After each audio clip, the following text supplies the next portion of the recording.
This is our last measurement video. So we started the measurement unit the week of April 20th, and you had a video that you watched about an introduction to measurement since it was our new unit.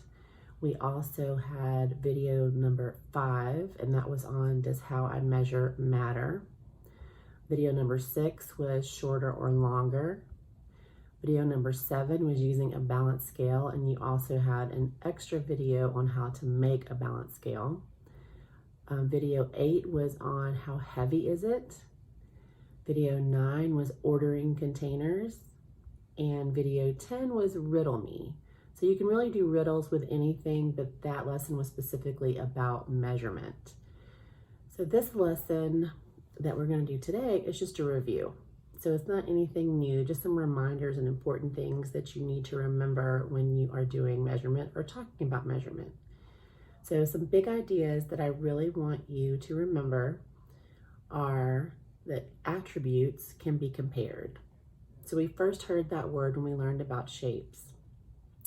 And even though we are not using shapes for measurement, we can compare attributes. And when we compare them by an attribute, when we compare objects by an attribute, then that's called measuring. So when we decide that we want to know how long something is, that's an attribute. We want to know how heavy something is, that's an attribute. All of the words that we've learned and all the words that we've used when we've been measuring things, those are really good words that help us describe what we're measuring, how we're measuring, and a way to compare them as well. So some of the things we compared for our measurement unit were length, how long something is, how short something is, what's longer, what's shorter, how tall something is or how short something is, what's taller, what is shorter. Some of the things were the same. That meant they were equal. We also learned about capacity, and that is when we took objects to see what could hold more. So when you had the lesson with the containers and we maybe had a bowl or you had a cup. In my example, I had a small bowl and I had a glass jar, and we put rice in there to see which one would hold more. And then we also did water, and you say which one holds more, which one holds less, or do they hold the same? We also did some lessons on weight. So how heavy an object is or how light an object is. And then you compared the two things that you were weighing to say which one was heavier, which one was lighter. Now, sometimes you can just look at objects. You did that with your shoe and a water bottle. You looked at them, you didn't use a scale, you didn't use a balance scale, you didn't use any kind of standard measuring tool. You just guessed. Sometimes we use our eyes to help us figure it out, or we use our hands to feel and see which one feels heavier. Then you can check it by using an actual scale. So that is when we had the lesson on making a balance scale. This is one of the ones that I made with the 2 cups and a hanger. I also showed you one with 2 plates and a hanger.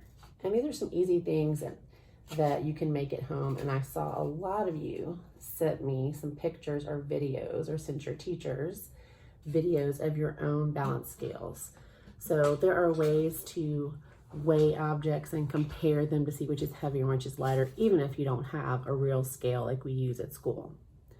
Other things that we talked about with measuring length and width and height, you don't have to have all the stuff we have at school. If you have cubes at home that you want to compare and see which one is shorter, which one is longer, which one is taller, which one is shorter, that's fine. But if you didn't have that, you could use things around your house. One of the lessons we used pennies, and we were measuring a glue stick and a dry erase marker. And we taped the pennies because it wasn't really easy to do it just by looking at them. but you can also just lay them on a table and put the pennies next to it. So one thing that I wanted to remind you that's so important is the lesson that we had on does it matter how I measure? And it does matter. So don't forget, if you are measuring an object, especially when you're comparing objects, that you are starting at the end. If I need to measure my dry erase marker, I'm going to make sure that I put my penny or my P's or my cubes, whatever I'm measuring it with, I want to make sure I start at the end. And then I'm going to go all the way to the other end. So I don't want to start in the middle. I want to start on the end. So if I was using my cubes to measure my dry erase marker, I would not, this is my end that I'm starting on, I do not want the cubes over here. I need to have them all the way at the end. And then I can keep adding cubes on until I get to all the way over here. That's not the end. I still have the top to my marker. So I'm going to need to get another cube. So I have this one. You're making sure that this stays on the end. If it slides a little bit, you just move it back down. And that's about the same. You can see there's a little bit of room over here, but if I put another cube, then it's going to be a lot bigger than my marker. So when we're doing things, it's not going to be an exact number when you're using your non-standard tools at home. So I could put that on there and I can see that it's longer. So when I count my cubes, 1, 2, 3, 4, 5, 6, 7. I know that my marker is bigger than 6 cubes, but it's less than 7. So I could say it's between 6 and 7 cubes long. And that's one thing about non-standard tools. It's okay if you have a number that is not exact, because if I'm comparing how long this is to another object that I have, like a pair of scissors,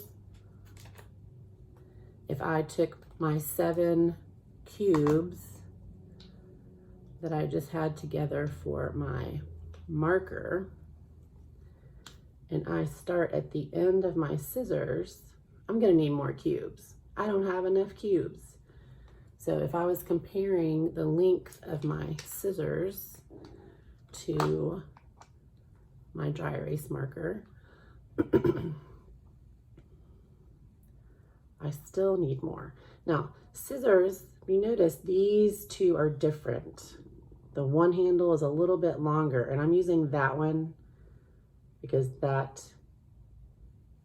is where I want to start. Because down here it's short. It wouldn't give me an exact number.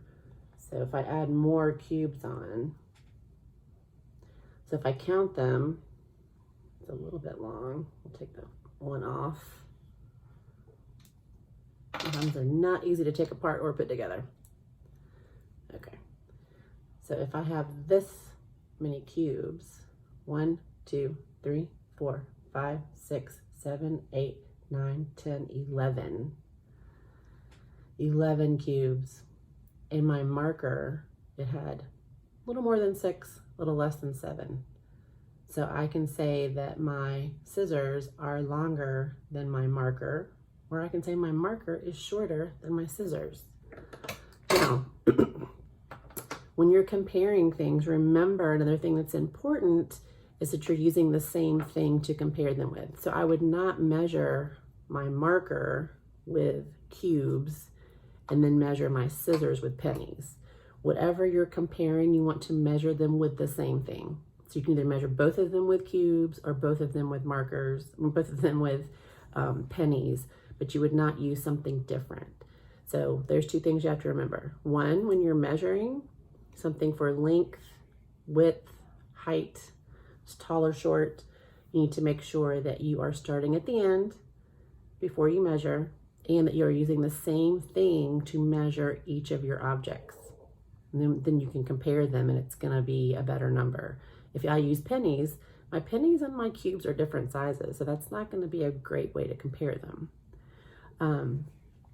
As far as capacity, it's important that you are finding things that are easy for you to work with. So at home, you have to really ask your parents, like, should I use dry beans? Should I use rice? Do you have a really big jar of pennies? You could use coins. If you have a lot of coins, you could use, but you don't want to use something that is really big or it's hard for you to use. You want to use something easy that you can take your hands, pick up, move it around, put it in a container.